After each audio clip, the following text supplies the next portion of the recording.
Salut, j'espère que vous allez très bien. On se rejoint donc aujourd'hui pour le bilan culturel de janvier avec un petit peu de retard, mais franchement j'ai tellement envie de réussir et de parvenir à vous proposer mensuellement ce format vidéo que je trouve absolument génial et qui se raréfie un tout petit peu, donc bon, même si c'est un peu en retard, j'espère que ce sera quand même appréciable. On va beaucoup parler de cinéma. Déjà, je vais tout de suite évacuer ça. Je n'ai pas de vraies recommandations YouTube pour le mois de janvier. J'ai regardé des vidéos YouTube parce que j'en regarde toujours, mais pour être franche, j'ai regardé des vidéos assez ponctuellement sur des chaînes assez diversifiées. J'ai pas eu une chaîne coup de cœur ou une vraie révélation, donc bon, c'est un petit peu malheureux, c'est un petit peu une tendance qu'on observe sur YouTube, je trouve en général, et sur la création de contenu, enfin en tout cas sur le contenu qu'on peut trouver en ligne de manière globale, au-delà de la plateforme YouTube en elle-même. D'ailleurs, je vais sans doute faire une vidéo à ce sujet, parce que je pense que c'est symptomatique de plusieurs changements sur les réseaux, de plusieurs mutations sur YouTube et autres, et puis parce que ça fait des années que je vous le dis maintenant, mais en réalité j'adore réfléchir et analyser, analyser Internet, l'évolution des plateformes, les différentes fonctionnalités. Vraiment, j'espère cette année pouvoir vous proposer des vidéos sur MySpace, des vidéos sur les forums, des vidéos sur l'évolution de YouTube, des vidéos sur beaucoup de choses, les relations parasociales, etc. Bref, croisons les doigts. Pas de recommandations YouTube, c'est malheureux, mais c'est ainsi. Donc si vous en avez, écoutez, je suis preneuse, vraiment, plus que jamais. Je n'ai pas pu aller au musée ce mois-ci. Vous savez qu'en général, je vais peut-être une fois, minimum par mois, au musée, ou voir une expo, quelque chose de cet ordre-là. Là, j'ai été la première partie de janvier dans le sud, dans ma ville natale, où il n'y a pas vraiment d'offres au niveau des musées. Et puis en revenant sur Paris, j'ai été très occupée avec le travail, donc pas de propositions à ce niveau-là. Néanmoins, j'ai regardé beaucoup de films qui étaient excellents. Je vais tout de suite commencer par vous parler du dernier Koreeda qui est sorti au cinéma et que j'ai vu techniquement le 31 décembre, mais je ne peux pas ne pas en parler, donc je veux à tout prix l'inclure ici. Le titre original, c'est bien Monstre en japonais, donc je sais pas pourquoi ça a été traduit, enfin je sais pas pourquoi, je trouve ça un peu surprenant que ça a été traduit par Innocence en français, tandis qu'en anglais ils ont bien gardé Monstre. Koreeda, c'est un de mes réalisateurs préférés, j'aimerais beaucoup d'ailleurs vous proposer une vidéo à ce sujet. Je le trouve absolument génial, j'ai regardé beaucoup de ses films, même s'il m'en reste quelques-uns à découvrir. J'aime tout chez Koreeda, j'aime les thématiques, j'aime la manière dont c'est filmé, j'aime la subtilité, j'aime son grand humanisme, et ce sont toutes ces qualités-là que l'on retrouve dans Innocence, qui est un film que j'ai trouvé brillantissime, en plus d'être émouvant et en plus d'être très bien joué. Je n'ai pas forcément envie de vous parler du synopsis parce que le film est totalement... Enfin, en fait, il y a... Quand vous regardez la bande-annonce, vous vous dites que vous allez voir un certain film et finalement, peut-être après les premières 45 minutes, le film devient totalement ou presque totalement différent et c'est vraiment l'un des aspects géniaux du film, donc je veux pas trop en dire. J'insiste sur le brio du scénario. Le scénario pour moi est magistral, d'ailleurs il a remporté je crois le prix du meilleur scénario à Cannes, mais il n'y a aucun doute sur pourquoi quant à pourquoi le film a obtenu cette récompense. C'est totalement magistral, vraiment, la manière dont c'est fait, je trouve que c'est absolument génial et remarquable, et ça interroge sur le regard que nous on porte sur les personnages, notamment sur les enfants, parce que vous l'aurez remarqué, l'affiche et de toute manière la bande-annonce le montre bien, on suit deux enfants, deux petits garçons, et ce qui est présenté comme une affaire de harcèlement ou comme une affaire de maltraitance dans le milieu scolaire. Ce film montre à quel point les apparences sont trompeuses, à quel point le regard que l'on peut porter sur une situation est toujours biaisé par nos propres expériences, nos attentes, et le film, le titre pour moi aurait dû rester Monstre, parce que c'est beaucoup plus approprié je trouve sur la forme de réflexion finale et sur ce qui revient comme un leitmotiv durant le film. Bref, si vous ne l'avez pas vu et qu'il est encore en salle chez vous, courez-y, et sinon regardez-le sur des plateformes de streaming. Magnifique, je pense qu'il est impossible de ne pas aimer ce film, très honnêtement, c'était absolument génial. Toujours au cinéma, je suis allée voir Moi Capitaine, qui est un film qui m'a un peu, enfin qui m'a plu, mais qui m'a quand même moins plu que Innocence. C'est le parcours migratoire de deux jeunes Sénégalais jusqu'à l'Italie. Bon, c'était un très bon film. Moi, il y a un petit truc qui m'a dérangé, l'accent du sud, des fois, qui m'a dérangé sur la forme, pour être honnête, c'est les fondus. J'étais surprise parce que je suis allée voir avec une amie. Lorsque je lui ai fait la remarque après le film, elle m'a dit qu'elle n'avait absolument pas remarqué, alors que vraiment j'ai trouvé que c'était limite énervant. Chaque ou presque scène se finit en fondu. Je trouve que ça fait... Je sais pas, je trouve que ça sort de l'histoire tellement c'est artificiel et pas forcément approprié, puis tellement répétitif et redondant. Après, j'ai l'impression que c'est peut-être aussi dû à un certain cinéma. Est-ce que le réalisateur italien affectionne ce genre de fondu de transition? Est-ce que c'est quelque chose qui est plus courant dans le cinéma italien? Ou peut-être des influences même sénégalaises ou africaines que le réalisateur a pu avoir, je ne sais pas. Ce qui est remarquable aussi dans ce film, c'est que c'est inspiré de l'histoire vraie d'un jeune Guinéen, il me semble, et que les participants, enfin les acteurs, les actrices de ce film sont des personnes qui ont elles-mêmes effectué ce parcours migratoire d'Afrique de l'Ouest jusqu'à l'Europe, qui est un parcours extrêmement dangereux, mortifère, extrêmement violent. Un film qui est par moments difficile, mais que tout le monde devrait voir et qui reste supportable. Il n'y a pas de vraie scène de violence frontale. Ce qui était très très réussi et que j'aurais aimé voir davantage, je pense, ce sont les mini-touches de réalisme magique ou de presque fantastique, de très onirique en tout cas dans le film, et qui étaient vraiment très très belles, très jolies, et qui ont indéniablement ajouté quelque chose au film, et qui ont... Enfin, il y a un passage en particulier que j'ai beaucoup aimé avec un ange. Si vous l'avez vu, vous voyez de quoi je parle. Si vous ne l'avez pas vu, c'est pas du spoil, enfin voilà. Et j'ai trouvé ça beau parce que en fait, finalement, la diversité du continent africain, en tout cas subsaharien, sur le folklore, les croyances, les traditions, c'est peu mis en avant, et c'est peu valorisé, et c'est peu esthétisé. Et là, j'ai trouvé que c'était justement ce qui était fait, et j'aimerais voir davantage de films qui vont en ce sens et qui proposent ce genre de démarche esthétique. C'était très très bien, et je pense que c'est un film par exemple qu'il faudrait montrer à tout ou presque les lycéens, lycéennes. Bref, c'était très très bien. J'ai regardé Wife or Tsuma de Miki Onaruse, qui est un réalisateur japonais. C'est un film un petit peu ancien en noir et blanc, qui est une adaptation cinématographique d'un roman de Hayashi Fumiko, qui est une autrice japonaise très prolifique, qui a été traduite, certains de ses textes ont été traduits en français, même si très peu, sur la centaine, il y en a peut-être 5 qui ont été traduits en français.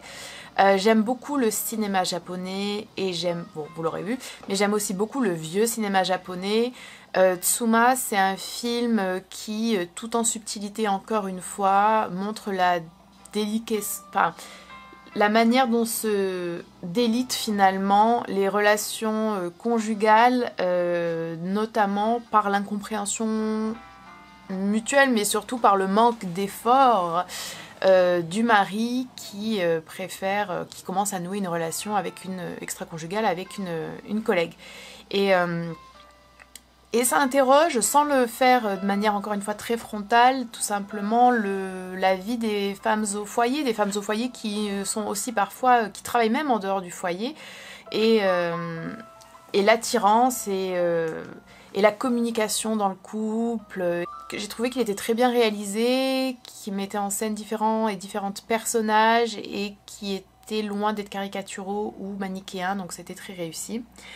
Et deuxième film un peu plus ancien japonais que j'ai regardé, il s'agit de Fin d'automne de Ozu, qui est un réalisateur que j'aime beaucoup aussi, mais qui lui, je pense, est moins abordable parce que ses films sont longs, sont beaucoup plus lents, beaucoup plus contemplatifs.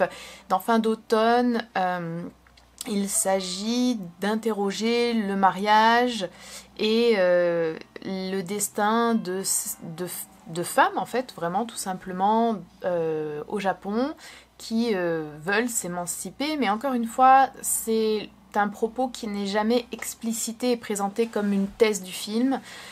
Je le recommanderais pas forcément si vous n'aimez pas le cinéma japonais et si vous n'aimez pas le cinéma antérieur aux années 70, parce que c'est un petit peu Ouais, c'est un petit peu lent quand même, je vais pas mentir, je suis pas sûre. Autant Femme ou Tsuma, Wife de Mikio Naruse ou Naruse Mikio, je pense que c'est beaucoup plus accessible. Mais malgré le fait qu'il soit plus ancien, il me semble, mais Ozu, ça reste un cinématographe, un réalisateur, je crois, un peu plus exigeant d'une certaine manière. Est-ce que j'ai regardé un autre film? Non, c'est bon. Ensuite, j'ai regardé un documentaire sur Arte qui s'appelle Congo, les crimes impunis ou les crimes impunis du Congo, que je recommande si vous souhaitez en apprendre davantage sur la situation au Congo, situation absolument catastrophique, désastreuse et inacceptable bien évidemment. On m'a aussi parlé des fantômes de Léopold, je crois que je n'ai toujours pas vu, mais je vais sans doute m'y atteler. C'est un documentaire qui est fort mais qui est important je pense et qui... Enfin, je sais pas comment on peut dire ça, j'allais dire qu'il n'est pas choquant. Alors qu'il n'est pas choquant parce qu'effectivement, il n'y a pas vraiment d'image extrêmement violente ou sanguinolente ou que sais-je. Mais ça reste... En fait, c'est choquant, mais malheureusement, à l'époque où... Enfin, non, de tout temps, la violence a été, mais à notre époque, on a tellement de violence sur les écrans en permanence que, oui, on en arrive à dire qu'un reportage, je pense, comme celui-ci n'est pas choquant visuellement. Bref, j'ai regardé une série. Alors, j'ai regardé Maid, enfin. C'était sur ma watchlist depuis longtemps et je sais pas pourquoi, je me suis dit allez hop, on y va. Je l'ai regardé la première semaine de janvier, je pense. J'ai absolument adoré. Alors, bon, absolument adoré. Oui, j'ai absolument adoré. Esthétiquement, non, il n'y a pas... Enfin, comment dire? C'est bien filmé, les décors sont beaux, les plans sont beaux, il n'y a pas de... Voilà, c'est bien filmé, mais il n'y a pas de recherche esthétique particulière, mais ce n'est pas le propos de la série de toute manière. Maid, c'est l'histoire d'une jeune femme qui quitte un conjoint abusif avec sa petite fille et tout le parcours qu'elle doit entreprendre pour arriver à s'en sortir et être stable et indépendante financièrement, émotionnellement, etc. Et c'est inspiré d'un livre qui s'appelle Maid, Mémoire, et qui est l'histoire, enfin c'est l'histoire vraie d'une jeune femme. J'ai beaucoup aimé, c'est fin, c'est intelligent, ça réussit, je trouve, à aborder tous les sujets liés à l'addiction, à l'affect, aux émotions, à la maladie, de manière réaliste et juste. La relation mère-fille est très très bien exploitée, 30 secondes. Aussi bien entre la protagoniste et sa petite fille que la protagoniste et sa mère. Et c'est vraiment... c'est l'exemplification parfaite de ce que peut être la transmission de trauma, la transmission de schémas toxiques et comment on arrive à briser cela tout en se priorisant tout en faisant de soi une priorité et tout en ne délaissant pas non plus les autres. Il n'y a pas beaucoup d'épisodes, je les ai enchaînés, c'était... Enfin, j'étais triste même que ce soit fini, j'aurais aimé qu'il y ait une saison 2, c'était... Ouais, c'était vraiment une très très bonne série, qualité plus. Franchement, j'ai beaucoup aimé. Ce qui m'amène les séries à vous parler d'une deuxième série que j'ai regardée, même si là je sais pas trop ce que je vais vous en dire. J'ai regardé la série de Judith Godrèche, donc série française. Alors ça ne m'arrive jamais, les films français, les séries françaises pour moi c'est vraiment difficile. Qui est Icon of French Cinema. Je sais pas en fait quoi vous en dire et je serais curieuse d'avoir vos avis. En fait je pense que ce qui fait que je peux pas vous dire que c'était bien, génial, c'est que j'ai un problème. Je ne sais pas exactement ce que c'est, mais je n'arrive pas à vraiment apprécier la plupart des productions françaises. En fait, Icon of French Cinema, c'est le retour qu'effectue Judith Godrèche sur sa propre expérience alors qu'elle est très jeune, elle a 12 ans, 13 ans je crois, et qu'elle tourne dans un film, le réalisateur beaucoup plus âgé est un prédateur et en fait l'enferme dans une relation qui est non seulement une relation de prédation et toxique, mais aussi illégale, bien évidemment. Bref, et donc elle joue son propre rôle avec de nombreux flashbacks, etc. Et aussi la difficulté à revenir dans le milieu du cinéma quand on a osé dénoncer les actes de tel ou tel réalisateur, de tel ou tel acteur, de tel ou tel producteur, bref, vous voyez l'idée. D'ailleurs là, à l'heure où je filme cette vidéo, j'ai tapé Judith Godrèche sur internet ce matin lorsque je faisais la liste de ce que je voulais vous partager, et en fait apparemment elle vient je crois de déposer plainte contre ce réalisateur. Donc oui, la thématique est plus qu'intéressante et plus que nécessaire, je trouve que c'est fait avec intelligence, il y a des c'est une série qui est drôle, c'est une série qui est fine, c'est une série qui je pense est réussie à sur plein d'aspects, mais pour moi c'est pas, je peux pas dire que c'est un plaisir de visionnage. J'ai un problème, je trouve que c'est pas que c'est mal joué, hein, mais je n'aime pas le jeu français. Je trouve que ça fait à moitié faux, à moitié théâtral, que ça nous coupe des émotions des personnages. J'ai pas accroché, et je pense qu'il y avait parfois un petit côté décalé, un petit côté absurde qui parfois était très réussi, très drôle, très charmant, et qui par moments n'allait pas assez loin peut-être, et donc manquait de substance et était juste un petit peu déroutant, enfin déstabilisant. Donc bon, je serais ravie d'avoir vos avis sur cette série notamment, parce que j'étais un peu mitigée quand même. Pour les podcasts, je veux vous parler d'une série de podcasts qui s'appelle Les décolonisations africaines sur France Inter. Chaque épisode est consacré à un pays et à une figure de la décolonisation. Il y a vraiment l'Afrique du Sud, l'Angola, le Togo, etc. Je les ai pas toutes écoutées, mais c'est fait de manière intéressante et à la fois artistique. C'est hyper important, je pense, pour notre histoire personnelle, tout court en tant qu'être humain, mais encore plus, je crois, en tant qu'Européen et en tant que Français, Française, n'est-ce pas? Donc c'est ma recommandation du mois pour les podcasts. Et enfin, pour ce qui est de la musique, vous avez une playlist en barre d'infos comme d'habitude. Ce mois-ci, j'ai écouté beaucoup de choses. Dans cette playlist, vous aurez de la musique coréenne, de la musique japonaise, de la musique russe, de la musique irlandaise, je crois. Je crois que The Cause, c'est bien irlandais. Et l'artiste que je veux un tout petit peu plus mettre en avant, il s'agit d'une chanteuse, compositrice, musicienne, parolière coréenne dont le nom de scène est Han Roro. Hanroro. J'ai adoré découvrir ses musiques, j'ai beaucoup aimé, et en fait c'est elle qui a écrit et composé la chanson Skipping Stones de Tomorrow by Together, qui est un autre groupe coréen que j'aime beaucoup, et j'adore cette chanson Skipping Stones qui est vraiment très rock, avec presque une petite influence par moment, limite un peu de un tout petit truc un peu plus grunge que purement rock, et j'avais adoré cette chanson, et je viens de découvrir, lorsque je faisais une petite recherche pour cette vidéo, que c'est cette artiste coréenne qui l'avait écrite. Donc super, tout sera en barre d'infos, la playlist, et j'espère que ça vous plaira. Écoutez, je crois que c'est à peu près tout. J'espère revenir fin février avec un bilan culturel. Croisons les doigts pour que la régularité soit enfin une de mes qualités.